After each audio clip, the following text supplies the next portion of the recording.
오늘도 주님의 말씀을 통해 하나님 나라를 누리는 복이 있기를 주님의 이름으로 축원합니다. 바울은 로마에 있는 성도들에게 우리가 오직 믿음으로써 의롭다함을 얻는다라는 것을 가르치며 전하고 있습니다. 그 가운데 있어서 왜 우리가 믿음으로 의롭다함을 얻느냐? 예수 그리스도와 연합하여 하나가 되었기에 그의 죽으심과 함께 죽고 그의 부활하심과 함께 다시 살았기 때문이다라는 거죠. 그래서 그의 죽으심과 함께 우리는 죄와 율법에 대하여 함께 죽은 바 되었고 이제는 하나님께 대하여 살아있는 자가 되었으므로 이제 의롭다함을 얻었다라는 거예요. 그래서 이제 7장에는 우리가 구원받은 성도가 성도에게 있어 율법의 역할은 그러면 무엇인가? 이제 우리는 율법 아래 있지 않고 은혜 아래 있다 말하는데 그러면 율법은 우리에게 무슨 역할을 하는가? 이것에 대하여 전하여 주는 거예요. 그러면서 먼저 율법이 이제 우리에게는 더 이상 우리가 율법 아래 있지 않다라는 걸 다시 한번 강조하면서 이 7장을 시작을 합니다. 그런데 먼저 어떤 원리를 우리에게 말하냐면 1절에 보면 형제들아 내가 법 아는 자들에게 말하노니 법 아는 자들 일단 법적 상식이 있는 사람들 얘기하는 거예요. 여기서는 율법을 말하는 게 아니라 율법에 대하여 깊이 있게 아는 자들에 대해 말하는 게 아니라 법적 상식이 있는 사람들 기본적으로 법적 상식이 있다면 너희는 그 법이 사람이 살 동안만 그를 주관하는 줄 알지 못하느냐. 그 법은 사람이 살아 있을 동안에만 주관하는 거예요.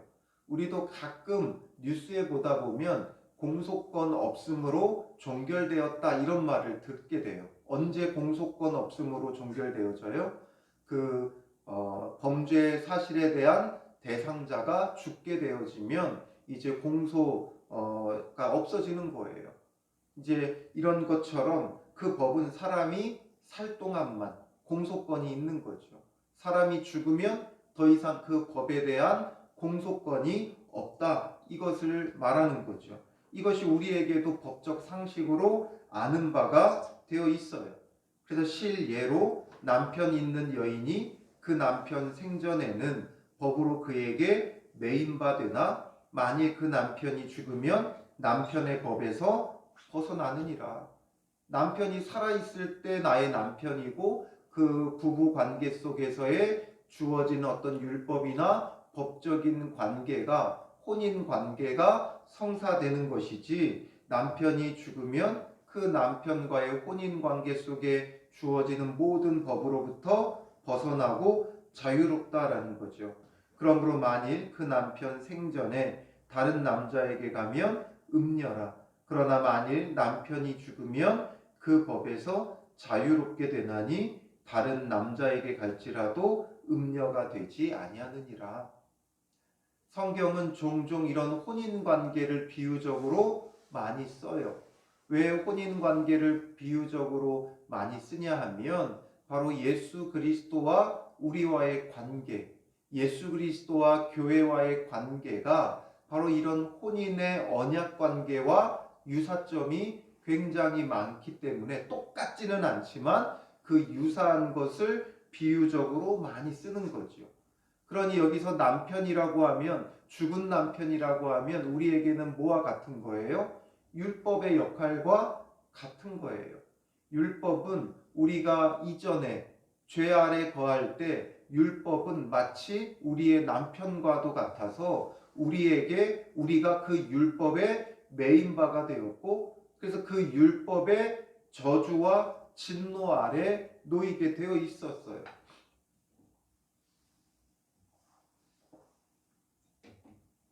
그게 옛사람인 우리의 모습이에요.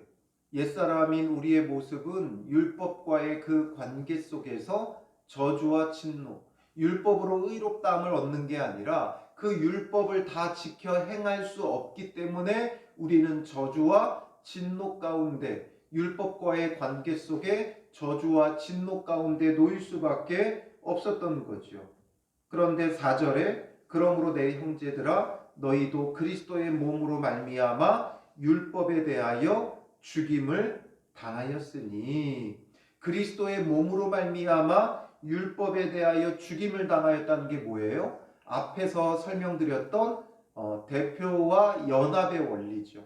예수 그리스도와 연합되어졌기 때문에 그리스도의 십자가의 죽으심과 함께 우리는 무엇에 대하여 죽은 거예요? 율법에 대하여, 또 죄에 대하여 죽은 거예요. 율법에 대하여 죽었다라는 건 율법의 진노와 저주에 대하여 죽어졌다, 이 이야기죠. 율법 자체가 죽었다, 이게 아니라 율법의 그 저주와 진노에 대하여 우리는 이제 죽임 당한 거예요. 그래서 더 이상 예수 그리스도 때문에 율법의 저주와 진노 가운데 놓이지 않죠. 그게 바로 죽임 당했다, 이것으로 표현하는 거예요. 이는 다르니 곧 죽은 자 가운데서 살아나신 이에게 가서, 이제는 율법에 대하여 죽은 자 되었기에 이제 죽은 자 가운데서 살아나시니 부활하신 예수 그리스도에게 가서 우리가 하나님을 위하여 열매 맺게 하려 함이라. 왜 우리를 율법의 저주와 진노 가운데 죽임당하게 하였느냐? 이제는 새 남편이신 참 신랑이신 예수 그리스도에게 가서, 부활하신 예수 그리스도에게 가서 우리가 하나님을 위하여 열매를 맺게 하려 함이다 라는 거죠. 우리가 육신에 있을 때, 우리가 그리스도와 함께 죽기 전에 바로 율법의 진노와 저주 가운데 놓여 있을 때는 율법으로 말미암는 죄의 정욕이 우리 지체 중에 역사하여, 율법으로 말미암는 죄의 정욕이라는 게 뭐예요? 율법이 우리에게 죄의 정욕을 준다는 게 아니라 율법이 있으니까 그 율법을 통해 우리 안에 있는 죄의 정욕이 어떻게 되는 거예요? 확인되어지고 드러나는 거죠. 우리 안에 율법 때문에 죄의 정욕이 생기는 게 아니라 율법이 있으니까 내가 죄의 정욕 가운데 있다는 게 드러나요. 이 율법과 함께 있을 때는 우리가 그런 거예요. 그래서 우리 지체 중에 역사하여 우리로 사망을 위하여 열매 맺게 하였더니, 우리 안에 있는 이 죄의 정욕에서 나오는 모든 악하고 불의한 것들로 인하여 우리는 사망을 위하여 열매 맺는다, 이거예요. 그런데 이제는 우리가 얽매였던 것에 대하여 죽었으므로, 이제 얽매였던 모든 것에 죽었으므로, 그리스도와 함께 죽었으므로 율법에서 벗어났으니, 법이라는 건 살아있을 동안에만 저촉한다라는 거예요. 율법에 속하였던 우리의 옛사람이 이제는 죽어 벗어났다라는 거죠. 이러므로 우리가 영의 새로운 것으로 섬길 것이요 율법 조문의 묵은 것으로 아니할지니라. 두 가지가 이제 결론으로 대비되는 거예요. 영의 새로운 것, 율법 조문의 묵은 것. 이 두 가지 가운데 이제 우리는 영의 새로운 것으로 섬기는 자고 율법 조문의 묵은 것으로 하지 않는다라는 거죠. 영의 새로운 것은 무엇을 말합니까? 바로 성령이 이제 우리 안에 내주하시죠.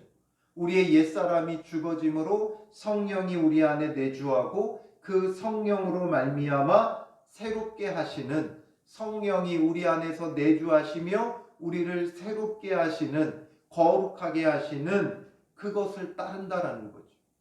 그러므로 성령의 인도하심, 이끄심, 이걸 뭐라 그래요? 성도의 견인이라고 해요. 견인, 성령의 견인. 성령께서 성도를 견인하신다.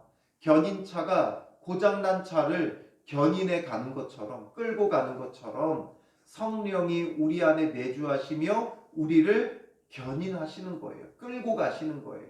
그리고 우리는 끌려가는 거예요. 그게 바로 영의 새로운 것이에요. 성령이 우리를 이끄시면 이제는 더 이상 우리가 사망을 위하여 열매 맺지 않고 하나님을 위하여 열매를 맺는 거예요. 사망을 위하여 열매 맺어 결국 죽음에 이르를 우리가 예수 그리스도의 십자가의 죽으심과 합하여 이제 그 율법의 저주와 진노 가운데 죽음 바 되었기에 이제는 영생으로 끌려가는 거죠. 그러므로 우리가 마지막 맺을 열매는 영생이 되는 거예요. 그래서 영의 새로운 것, 이제는 우리가 율법에 얽매여 이거 하지 말고 저거 하지 말고 이거 하고 저거 하고 이렇게 살아가는 게 아니라 우리 안에 내주하시는 성령이 나를 이끌어 가시는, 견인하시는 그 이끄심을 따라서 우리의 성화됨이 필요하다라는 거죠. 그리고 이제 우리는 율법 조문에 묵은 것으로 아니한다. 율법 조문에 묵은 것은 율법의 정죄죠. 율법의 정죄. 율법의 조문에 묵은 것으로 아니한다는 건 이제 그 율법의 정죄가 두려워서, 그 율법의 정죄와 진노가 무서워서 율법을 지키는 자가 아니라는 거예요. 쉽게 말하면 죽을까봐 안 하는 자가 아니라 이제 우리 안에 성령이 이끄셔서 그 이끄심을 따라, 이전에는 두려움으로 지켰다면 이제는 우리 안에 내주하시는 성령으로 말미암아 기쁨과 즐거움으로 의롭다함을 얻은 자가 누리는 복이 뭐예요? 환난 중에도 즐거워하나니라는 거죠. 환난 중에도 즐거워하는 거예요. 왜냐하면 우리 안에 성령이 내주하시니까, 성령님이 나와 함께 하시니까 그 가운데, 확신 가운데 기쁨과 즐거움으로 성령의 도우심과 이끄심을 얻는 거예요. 여러분들이 전혀 모르는 곳에 덩그러니 놓여 있을 때 혼자 길을 찾아오라 그러면 어떻게 돼요? 걱정되죠. 염려되죠. 두렵죠. 어디로 가야 되나? 그것도 대한민국 땅이면 괜찮은데 말도 안 통하는 저 다른 나라 외국 한복판에 누가 데려다 놨다고 생각을 해보세요. 어디로 가야 될지도 모르겠고 말도 안 통하고 이게 맞나 저게 맞나 걱정뿐이죠. 그런데 그 현지 선교사님이 나의 손을 붙잡고 통역해가면서 나를 이끌어간다고 생각해보세요. 아무런 염려와 걱정이 없어요. 그냥 믿고 따라가기만 하면 돼요. 현지 선교사님이 나를 위해 이끌어 가신다면 걱정될 게, 두려울 게 아무것도 없어요. 이것처럼 이제 우리는 더 이상 옛 법에 저촉받지 않고 이제 새 법에, 새 나라의 한복판에 있는 거예요. 예전에는 우리가 옛사람의 나라에서 내 마음대로 내가 잘 안다고 내 뜻대로 살아갔지만 그래도 염려와 걱정과 두려움뿐이었죠. 그런데 이제는 새 나라, 하나님 나라가 우리에게 주어졌고 옛사람은 죽어지고 이제 새 나라에서 살아가는데 우리는 아무것도 몰라도 성령께서 우리 안에 내주하시며 나를 붙들어 이끌고 계세요. 나와 함께하고 계세요. 그러니 우리가 얼마나 기쁨과 즐거움이 가득하겠어요. 그리고 그 성령의 이끄심을 따라 나아가면 선한 열매, 거룩한 열매, 율법이 아니더라도 이제는 성령 안에서 아주 선하고 거룩한 열매를 맺으며 마지막에는 영생까지 맺는 자가 되어진다. 이것을 우리에게 말씀해 주고 있어요. 그렇다고 해서 이제 율법은 폐기되었느냐? 그건 아니죠. 율법의 저주와 진노로부터 우리는 죽어진 거죠. 그리고 이제 성령의 이끄심을 따라 나아가면 율법뿐만 아니라 더 넓은 범주에서 하나님의 뜻을, 하나님의 선하신 그 뜻을, 하나님의 선하시고 기뻐하시고 온전하신 뜻을 이루는 자가 되어져야 되는 거예요. 성화, 견인, 이것이 우리에게는 반드시 필요한 거죠. 이것이 우리에게 주어지는 또 하나의 은혜가 되어지는 거예요. 그래서 율법이 두려워서가 아니라 이제는 이거 안 지키면 하나님 앞에 저주와 심판받을까봐 두려워서가 아니라 성령의 이끄심을 따라 하나님의 선하신 뜻을 이루어가는 기쁨과 즐거움으로 해야 된다라는 거죠. 성령이 우리 안에서 우리 마음에 이끄시는 게 이제 더 중요한 거예요. 그러면서 우리는 말씀 가운데 성령이 우리를 이끄심을 받으며 살아가는 정말 거룩하고 성화되어져 가는 성도들이 되어야 한다. 이것을 먼저 그 원리로서 말을 하는 거예요. 율법과 성도의 그 관계 속에 가장 중요한 원리는 이것이다. 이것을 서론으로 이제 7장을 풀어가게 되어지는 거죠. 오늘 우리가 이 말씀을 깊이 묵상하며 영의 새로운 것이 무엇인가? 이것을 우리가 더 깊이 묵상하시고 정말 성령님의 내주하심과 그 성령님의 견인을 통해 성화되어져 가는 우리의 하루의 삶이 되어지기를 주님의 이름으로 축원합니다. 기도하겠습니다. 살아계신 아버지 하나님, 우리가 이전에는 내 욕심과 정욕이 살아 율법의 조문에 묵은 것 가운데 두려움 속에 살아갔고 두려움 속에 신앙생활을 해왔으나 이제는 예수 그리스도와 함께 십자가에 죽은 바 되었듯이 우리가 율법의 진노와 저주 가운데서는 완전히 죽어져 자유하게 하여 주시고 이제는 우리 안에 내주하시는 성령의 새로운 것으로 살아가는 믿음의 사람들 되게 하여 주시옵소서.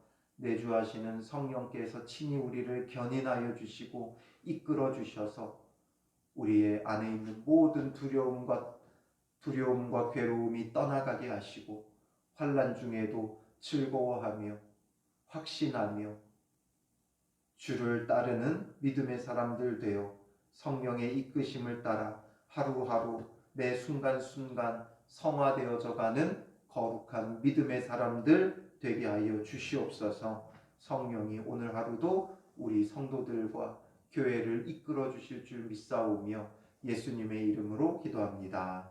아멘.